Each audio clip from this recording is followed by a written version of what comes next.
सभा में मंच पर उपस्थित हमारे उत्तर प्रदेश के लोकप्रिय उप मुख्यमंत्री मेरे वरिष्ठ साथी श्री ब्रजेश पाठक जी, आप सबके बहुत ही लोकप्रिय प्रत्याशी श्री घनश्याम लोधी जी, मेरे साथी और मंत्रिमंडल में और थोड़ा सा टाइट कर दिया सदस्य श्री JPS राठौर जी, हमारे राज्य मंत्री बलदेव सिंह औलख जी, हमारे क्षेत्रीय अध्यक्ष श्री सत्येंद्र सिंह सिसोदिया जी, हमारे जिला अध्यक्ष हंसराज जी, हमारे राज्य मंत्री उत्तर प्रदेश सरकार में जसवंत सैनी जी, हमारे MLC हरि सिंह ढिल्लों जी, हमारे विधायक रामपुर से मेरे वरिष्ठ साथी आकाश सक्सेना जी, श्रीमती राजबाला सिंह जी, श्री शफीक अंसारी जी विधायक और समस्त विधायकगण, हमारे सभी पदाधिकारीगण, सम्मानित मंच और यहाँ इतनी बड़ी संख्या में एकत्र आए देवी और सज्जनों, मीडिया के मेरे साथी, प्रिंट मीडिया और इलेक्ट्रॉनिक मीडिया के मेरे साथी, मैं जब यहाँ रामपुर में आया हूं तो सबसे पहले तो यहाँ के प्रसिद्ध भमौरा के हमारे प्रसिद्ध शिव मंदिर को मैं नमन करते हुए अपनी बात को प्रारंभ करता हूं।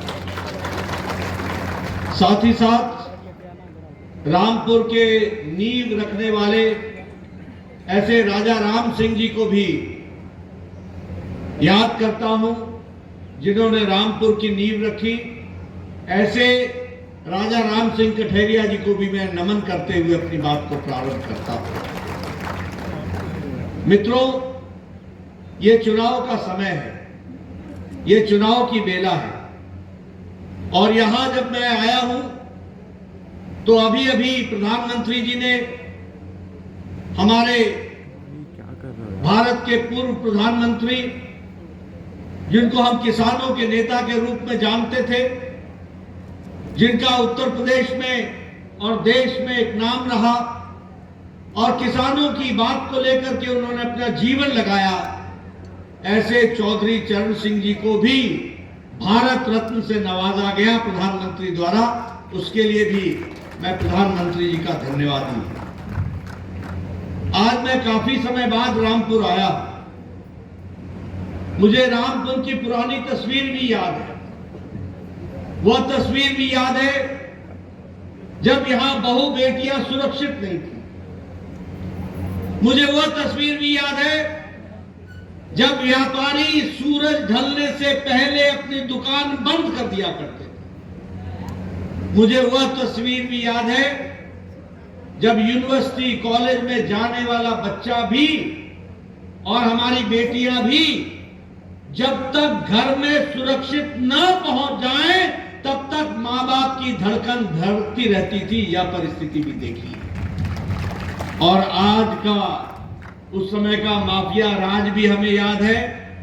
और आज शांति से उन्मुक्त होकर हमारी बच्चियां पढ़ने के लिए कॉलेज में, यूनिवर्सिटी में जा रही हैं और बेधड़क बिना किसी रोक टोक के वो अपना जीवन में अध्यापन कर रही है। यह तस्वीर बदली है तो भारतीय जनता पार्टी और मोदी जी और योगी जी के कारण बदली है। इस बात को भी हमको समझना चाहिए। मैं यहां पर यह भी बताना चाहता हूं कि यहां लोगों की किडनैपिंग हुआ करती थी, एक्सटॉर्शन होता था, वसूली होती थी और लोग डर के मारे यहां से लोग अपना पलायन कर रहे थे। व्यापारियों को व्यापार करने में कठिनाई आती थी। लेकिन आज एक तरीके से भय मुक्त वातावरण में जो रामपुर का इलाका है, ये विकास की ओर आगे बढ़ रहा है और वन डिस्ट्रिक्ट वन प्रोडक्ट के तहत अग्रगणी रूप में आज आगे खड़ा हुआ है। मुझे आज खुशी हुई, मुझे यहां वायलिन भेंट में दिया गया। एक जमाने में रामपुर किस बात के लिए मशहूर था? किस बात के लिए मशहूर था? यानी हिंसा के लिए, चाकू के लिए। रामपुर का चाकू मशहूर। आज रामपुर का वायलिन दुनिया में मशहूर हो गया है। यह परिस्थिति आकर के खड़ी है। मित्रों, मैं घनश्याम लोधी जी के लिए आपसे समर्थन मांगने आया, लेकिन घनश्याम लोधी जी का सांसद बनना यह महत्वपूर्ण इसलिए है क्योंकि प्रधानमंत्री मोदी जी को तीसरी बार 400 पार करके हम लोगों ने प्रधानमंत्री बनाना है। और यह चुनाव घनश्याम लोधी जी का नहीं है, यह देश के विकास का चुनाव है, यह देश को विकसित करने का चुनाव है। यह जो मानसिकता प्रधानमंत्री मोदी जी के नेतृत्व में देश की राजनीति की बदली है और यह जो माइंडसेट बदला है, यह उसका चुनाव है। और जब मैं कहता हूं तो यहां माइंडसेट बदला है, यहां आत्मविश्वास आया है और आत्मविश्वास की कहानी आई है। यहां लोगों का भरोसा बना है और यहां पर गुड गवर्नेंस को हमको देखने का मौका मिला है। और प्रधानमंत्री मोदी जी ने राजनीति की संस्कृति, राजनीति का ढर्रा, राजनीति का कल्चर बदल डाला है। इसको भी हमको समझना चाहिए। पहले क्या होता था? कौन कैंडिडेट है, अगड़ा है कि पिछड़ा है, हिंदू है कि मुसलमान है, वोट बैंक की राजनीति है। हम वोट बैंक की राजनीति करते थे। अलगाववाद, ये ऊपर वाला है, ये नीचे वाला है, ये अगड़ा है, ये पिछड़ा है, ये फलानी जाति का है, ये फलानी जाति का है। लोगों को बांट करके हम राजनीति किया करते थे और वोट बैंक की पॉलिटिक्स करते थे। मोदी जी ने राजनीति का परिभाषा बदल दी, राजनीति की संस्कृति बदल दी। अब कोई अगड़ा पिछड़ा नहीं है। अब अगर है तो विकासवाद की राजनीति है, विकास की राजनीति है। इसको भी हमको समझना चाहिए। और जब मैं विकास की राजनीति कहता हूं तो उसमें वोट बैंक की पॉलिटिक्स नहीं है। सबका साथ, सबका विकास, सबका विश्वास, सबका प्रयास, इस बात को लेकर के चले। जब लोगों ने देश को जातियों में बांटने का प्रयास किया तो मोदी जी ने कहा मैं ज्ञान के रास्ते पर चलूंगा। ज्ञान मतलब जी फॉर गरीब, वाई फॉर युवा, ए फॉर अन्नदाता, एन फॉर नारी शक्ति। अगर इनकी ताकत बढ़ती है तो देश आगे बढ़ जाता है। इसलिए सबको साथ लेकर के चलने का काम किया। आज आपको जानकर खुशी होगी हम घनश्याम लोधी को क्यों संसद में भेजना चाहते हैं। इसलिए कि पिछले 10 सालों में मोदी जी ने जो भारत की अर्थव्यवस्था 11वें नंबर पर थी, आज उसको 10 साल में लंबी छलांग लगा करके मोदी जी ने ब्रिटेन को, ब्रिटानिया को, इंग्लैंड को, जो हमको 200 साल राज किया, उसको पछाड़कर आज भारत 5वें नंबर की अर्थव्यवस्था बन गया। 5वें नंबर की अर्थव्यवस्था। अब आपका आशीर्वाद घनश्याम लोधी को चाहिए। घनश्याम लोधी को आशीर्वाद मिलेगा, हम 400 पार करेंगे और 2024 के बाद 2027 में मोदी जी के नेतृत्व में भारत तीसरे नंबर की अर्थव्यवस्था बन जाएगा। तीसरे नंबर की अर्थव्यवस्था बन जाएगा। और उसी तरीके से आपको जानकर खुशी होगी, ये इलेक्ट्रॉनिक प्रोडक्ट्स में आज भारत का इलेक्ट्रॉनिक प्रोडक्ट 6 गुना बढ़ गया है। 6 गुना बढ़ गया है। इलेक्ट्रॉनिक एक्सपोर्ट 7,000 करोड़ रुपए पार कर गया है। स्टील के मैन्युफैक्चरिंग में, इस्पात के प्रोडक्शन में भारत 4थे नंबर पर था। आज मोदी जी के नेतृत्व में दूसरे नंबर पर आकर खड़ा हो गया है और आगे चल करके पहले नंबर पर खड़ा हो जाएगा। हम लोग जापान की गाड़ियों के बारे में सुनते थे, टोयोटा, डैटसन, टोयोटा, डैटसन।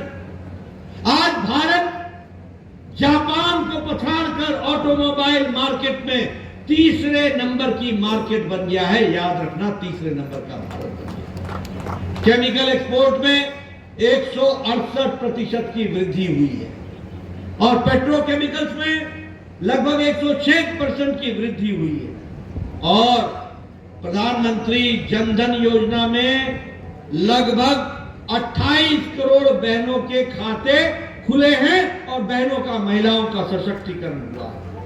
मित्रों, मैं यहां आपको बताना चाहता हूं भारत कैसे तरक्की किया मोदी जी के नेतृत्व में। मोदी जी ने चिंता की गांव की, मोदी जी ने चिंता की गरीब की, मोदी जी ने चिंता की युवा की, मोदी जी ने चिंता की दलित की, मोदी जी ने चिंता की आदिवासी की, मोदी जी ने चिंता की युवा किसान की, मोदी जी ने चिंता की हमारे हर एक वर्ग के रहने वाले पिछड़े लोगों की, उनको मुख्य धारा में शामिल किया। और इसी माध्यम से आपको जानकर के खुशी होगी कि आज भारत प्रधानमंत्री अन्न योजना के तहत 80 करोड़ की जनता को 5 किलो गेहूं या 5 किलो चावल और 1 किलो दाल मुफ्त में दी जा रही है, मुफ्त में दी जा रही है। और इस 80 करोड़ में 15 करोड़ उत्तर प्रदेश के भाई बहन हैं जिनको 5 किलो गेहूं या 5 किलो चावल दिया गया। इसका फर्क क्या पड़ा है मालूम है आपको? इंटरनेशनल मॉनिटरी फंड अब बोलता है कि भारत की गरीबी की रेखा के नीचे रहने वाले लोग आज गरीबी की रेखा से ऊपर उठ गए हैं और इनकी संख्या है 25 करोड़ लोग इसके ऊपर, गरीबी की रेखा से ऊपर उठ गए। और आज इंटरनेशनल मॉनिटरी फंड ये भी बोलता है कि अति गरीबी भारत में 1% से भी कम हो गई है। यह मोदी जी के नेतृत्व में हुआ है। प्रधानमंत्री किसान सम्मान निधि में 11 करोड़ 78 लाख किसानों को हर चौथे महीने 2-2 हजार मिल रहा है कि नहीं मिल रहा है? मिल रहा है कि नहीं मिल रहा है? प्रधानमंत्री किसान सम्मान निधि में और 11 करोड़ 78 लाख में जो हमारे उत्तर प्रदेश में 2 करोड़ 50 लाख लोगों को यह प्रधानमंत्री किसान सम्मान निधि मिल रही है। महिला सशक्तिकरण की बात करें, हमारी महिलाएं यहां बैठी है। उज्ज्वला योजना कभी सोचा था? आज 10 करोड़ बहनों को उज्ज्वला योजना में गैस का कनेक्शन मिला है और उसमें 1 करोड़ 80 लाख लोगों को हमारे उत्तर प्रदेश में मिला और रामपुर में 2,30,000 लोगों को गैस का कनेक्शन मिला है। यह भी आप ध्यान में रखिएगा कि रामपुर के अंदर। अगर मैं जल जीवन मिशन की बात करूं, घंटों लाइन लगा करती थी पानी के लिए, लेकिन आज 11.5 करोड़ बहनों को हर घर नल, हर घर जल दिया गया है और 2.5 करोड़ उत्तर प्रदेश में हर घर नल, हर घर जल दिया गया है और रामपुर में 2,30,000 हर घर नल, हर घर जल दिया गया। उसी तरीके से आयुष्मान भारत आज 55 करोड़ लोगों को और उत्तर प्रदेश में आयुष्मान भारत में 7 करोड़ 40 लाख लोगों को 5 लाख रुपए हर साल गंभीर बीमारी से लड़ने के लिए मोदी जी ने 5 लाख रुपए की व्यवस्था की है और वह देने का काम किया है और उत्तर प्रदेश में 7,40,000 लोगों को दिया गया। मैं अगर विकास की कहानी कहूं, उत्तर प्रदेश को केंद्र से टैक्स का डिवोल्यूशन 4 गुना बढ़ गया है, ग्रांट इन एड 4 गुनी बढ़ गई है और विकास के दृष्टि से देखा जाए तो प्रधानमंत्री के माध्यम से defence industrial corridor Uttar Pradesh में बनाया गया और इस डिफेंस इंडस्ट्रियल कॉरिडोर के माध्यम से अलीगढ़, आगरा, झांसी, कानपुर, चित्रकूट और लखनऊ में ये नई विकास की गंगा बह रही है, उसको भी हमको ध्यान में रखना है। मित्रों, अगर मैं बात करूं स्मार्ट सिटीज की तो आज 10 सिटीज स्मार्ट सिटीज बन रही है और अगर मैं उत्तर प्रदेश की बात करूं तो आपको जानकर के खुशी होगी कि एक all India institute of medical sciences Gorakhpur में बना है और 27 नए मेडिकल कॉलेज आपको दिए गए। इस तरीके से विकास की कहानी रखी गई। अगर मैं एक्सप्रेस हाईवे की बात करूं भारतमाला प्रोजेक्ट में तो दिल्ली मुंबई एक्सप्रेस हाईवे, कानपुर लखनऊ में express highway, Delhi Saharanpur express highway, Varanasi Ranchi Calcutta express highway, Kota express highway, ये सभी एक्सप्रेस हाईवे उत्तर प्रदेश से होते हुए जाते हैं और उत्तर प्रदेश के एक्सप्रेस हाईवे बनते हैं, नई नई सड़कें बन रही है, विकास के काम हो रहे हैं। बोलिए ये विकास के काम होने चाहिए कि नहीं होने चाहिए? ये आगे बढ़ने चाहिए कि नहीं बढ़ने चाहिए? अगर ये आगे बढ़ने चाहिए तो घनश्याम लोधी को दिल्ली पहुंचना चाहिए, इसकी भी आपको चिंता करनी पड़ेगी। मित्रों, मैं यहां पर विकास की नई कहानियों की बात जब मैं कहता हूं तो मुझे खुशी है कि मैं यहां की भी अगर बात करूं तो योजनाओं को आगे बढ़ाने का काम योगी सरकार ने भी किया है। और यहां जब मैं आया हूं तो मैं आकाश सक्सेना जी की उसकी भी चर्चा करना चाहूंगा, जो प्रधानमंत्री स्वनिधि गलियारा योजना के तहत ज्वाला नगर में जो बन करके तैयार हुआ है, वह अपने आप में सारे उत्तर प्रदेश में एक रास्ता दिखाता है। इसको भी हमको याद रखना चाहिए। मित्रों, आज रामपुर में बिजली की व्यवस्था हर गांव में की गई, हर गांव में बिजली को पहुंचाया गया, हर गांव में विकास के दृष्टि से ग्रामीण सड़क योजना के तहत गांव में पक्की सड़क बन रही है और वो विकास की कहानी लिखी जा रही है। मित्रों, ये सारी बात मैंने विकास की इसलिए आपको बताई कि हम कोई नेगेटिव वोट नहीं चाहते, हम कोई विपक्ष गलत है इसलिए हमको वोट दो इसलिए नहीं हम आना चाहते।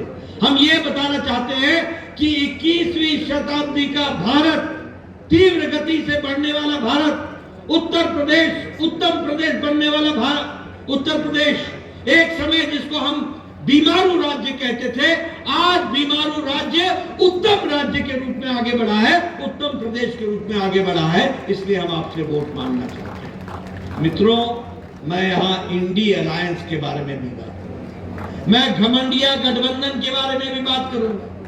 यह घमंडिया गठबंधन किस बात का गठबंधन है? यह दो बातों का गठबंधन है। एक, मोदी जी कह रहे हैं भ्रष्टाचार हटाओ, कोई भ्रष्टाचारी बचेगा नहीं, सब कोई जेल जाएंगे, ये मोदी जी का संकल्प है और उन्होंने लाल किले से कहा है। बोलो, इनको जेल जाना चाहिए कि नहीं जाना चाहिए? जाना चाहिए कि नहीं जाना चाहिए? तो एक तरफ गठबंधन है घमंडिया गठबंधन, इंडी अलायंस, जहां मोदी जी कह रहे हैं भ्रष्टाचार हटाओ, लाल किले के प्राचीर से बोला भ्रष्टाचार हटाओ, और वहां ये गठबंधन कह रहा है भ्रष्टाचारियों को बचाओ, भ्रष्टाचारियों को बचाओ, इस काम में लगा है। आप बताइए, ये इंडियन नेशनल कांग्रेस ने कोयला घोटाला किया था कि नहीं किया था? आप बताइए, इन्होंने CWG का घोटाला किया था कि नहीं किया था? आप बताइए, इन्होंने 2G का घोटाला किया था कि नहीं किया था? आप बताइए, इन्होंने 3G का घोटाला किया था कि नहीं किया था? आप बताइए, इन्होंने ऑगस्टा वेस्टलैंड हेलीकॉप्टर का घोटाला किया था कि नहीं किया था? आप बताइए, इन्होंने पनडुब्बी सबमरीन का घोटाला किया था कि नहीं किया था? यानी इन्होंने तीनों लोक में घोटाला किया था। नभ भी नहीं छोड़ा, पाताल भी नहीं छोड़ा, जल भी नहीं छोड़ा और धरती भी नहीं छोड़ी, किसी लोक में, तीनों लोक में भ्रष्टाचार किया। ये थे कांग्रेस का दिन। आप बताइए, अखिलेश ने लैपटॉप का घोटाला किया है कि नहीं किया है? गोमती फ्रंट का घोटाला किया है कि नहीं किया है? फूड ग्रेन स्कैम किया है कि नहीं किया है? आप बताइए, लालू यादव ने जमीन के बदले नौकरी का घोटाला किया कि नहीं किया? चारा घोटाला किया कि नहीं किया? अलकतरा घोटाला किया कि नहीं किया? आप बताइए, डीएमके के लोगों ने बालू का घोटाला किया कि नहीं किया? आमदनी से अधिक, आपको मालूम है स्टालिन की आमदनी 1.32 लाख करोड़ रुपए है, जिस आमदनी का कोई सोर्स नहीं है। आप बोलिए, ऐसे घोटालेबाजों को रहने देना है क्या? रहने देना है क्या? आप बताइए, झारखंड मुक्ति मोर्चा का हेमंत सोरेन का लैंड घोटाला है कि नहीं है? आप बताइए, अरविंद केजरीवाल का शराब घोटाला है कि नहीं है? आप बताइए, अरविंद केजरीवाल का दवाई घोटाला है कि नहीं है? ये घमंडिया गठबंधन सिवाय भ्रष्टाचारियों के गठबंधन के सिवाय और कुछ नहीं है। आप बताइए, राहुल गांधी बेल पर है कि नहीं है? भैया जब जोर से बोलो, राहुल गांधी बेल पर है कि नहीं है? सोनिया गांधी बेल पर है कि नहीं है? पी चिदम्बरम बेल पर है कि नहीं है? लालू यादव बेल पर है कि नहीं है? संजय सिंह बेल पर है कि नहीं है? डीएमके के मंत्री बेल पर है कि नहीं है? ममता के मंत्री बेल पर है कि नहीं है? के कविता जेल में है कि नहीं है? आप बताइए, हेमंत सोरेन जेल में है कि नहीं है? अरविंद केजरीवाल जेल में है कि नहीं है? आप बताइए, मनीष सिसोदिया जेल में है कि नहीं है? आप बताइए, सत्येंद्र जैन जेल में है कि नहीं है? आप बताइए, आजम खान जेल में है कि नहीं है? आप बताइए, ये टीएमसी के मंत्री जेल में है कि नहीं है? आप बताइए, केसीआर की बेटी कविता जेल में है कि नहीं है? आप बताइए, डीएमके के नेता जेल में है कि नहीं है? ये सारे घमंडिया गठबंधन के नेता या तो बेल पर हैं या जेल में। बोलिए, ऐसे लोगों को देना है शासन? ऐसे लोगों को शासन देना है क्या? भारत ऐसे लोगों को देना है क्या? आप बताइए, ये परिवार वाली पार्टियां हैं कि नहीं है? आप बताइए, कांग्रेस, सोनिया गांधी, राहुल गांधी, प्रियंका गांधी, बाकी फुल स्टॉप। आप बताइए, नेशनल कॉन्फ्रेंस, उमर अब्दुल्ला, फारूक अब्दुल्ला। आप बताइए, पीडीपी, मुफ्ती मोहम्मद महबूबा मुफ्ती। आप बताइए, शिरोमणि अकाली दल, प्रकाश सिंह बादल थे, अब सुखबीर बादल। आप बताइए, चौटाला परिवार। आप बताइए, मुलायम सिंह के बाद अखिलेश यादव, अखिलेश यादव के बाद डिम्पल, चाचा को भी छोड़ दिया, बाकी फुल स्टॉप। परिवार की पार्टी है कि नहीं है? आप बताइए, लालू यादव, रबड़ी यादव, तेजस्वी यादव, तेज प्रताप यादव, बाकी सबकी छुट्टी। परिवार की पार्टी है कि नहीं है? आप बताइए, बुआ और भतीजा, ये ममता और अभिषेक, परिवार की पार्टी है कि नहीं है? आप बताइए, ये केसीआर, केटीआर, कविता, परिवार की पार्टी है कि नहीं है? आप बताइए, करुणानिधि, स्टालिन, उदयनिधि स्टालिन, परिवार की पार्टी है कि नहीं है? आप बताइए, शरद पवार, सुप्रिया सुले, अजीत पवार को भी धक्का दे दिया, परिवार की पार्टी है कि नहीं है? आप बताइए, ये उद्धव ठाकरे, आदित्य ठाकरे, परिवार की पार्टी है कि नहीं है? ये सारी, इनको आपसे कोई लेना देना नहीं है। इनको अपना परिवार बचाना है और भ्रष्टाचार चलाना है, ये इनकी पार्टी है। ऐसे लोगों को आने देना है क्या? ऐसे लोगों को भारत की राजनीति में रहने देना है क्या?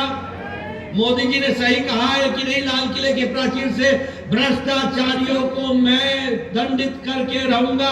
दंड देना है कि नहीं देना है? दंड देना है कि नहीं देना है? भारत का विकास करना है कि नहीं करना है? रामपुर की बदलती तस्वीर को आगे बढ़ाना है कि नहीं बढ़ाना है? अगर ये सब कुछ करना है तो घनश्याम लोधी को दिल्ली भेजना है और कमल के निशान पर बटन दबाना है। उसके लिए आपने काम करना। बोलो, आप मेरा काम करोगे ना? मोदी जी का संदेश घर घर पहुंचाओगे ना? रामपुर में कमल खिलेगा ना? बहुत बहुत धन्यवाद। जय भारत, जय उत्तर प्रदेश।